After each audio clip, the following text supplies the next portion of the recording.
Similar কিছু কি আছে যে প্রতিটা ইন্ডাস্ট্রিতে যখন একটা রিক্রুটমেন্ট হয়, রিক্রুট করছে বা even you do have your own company as well. রিক্রুটমেন্টের সময় কি এক্সাক্ট জিনিসগুলো রিক্রুটাররা দেখে?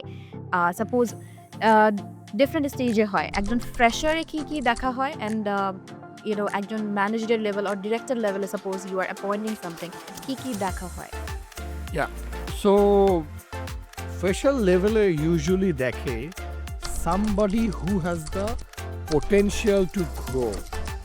ওর এই মুহূর্তে অনেক বড় কিছু হওয়া লাগবে না, but the person has a spark and a potential to grow. এটা একটা প্রথমে দেখে। সেকেন্ড দেখে, does the person possess the quality of learning things quickly? Because আমরা ইউনিভার্সিটি থেকে একটা জিনিস করে বের হতে হতে এটা ইরেলেভেন্ট, আর জব লাইফে গেলাম, নতুন কোনো টেকনোলজিক্যাল চেঞ্জেস আসলো, আমি যেভাবে যা শিখে আসছি টোটাল ইরেলেভেন্ট হয়ে গেল।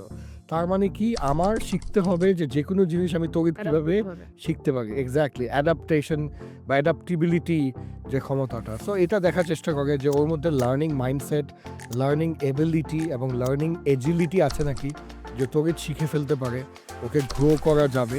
এবং থার্ড দেখে হচ্ছে লংজিভিটি, যে ওকে কি একটু বকলেই বেঁকে যাবে, ওকে কি একটু বকলেই কান্নাকাটি করে চাকরি ছেড়ে দিবে, যেটা হয় আর কি।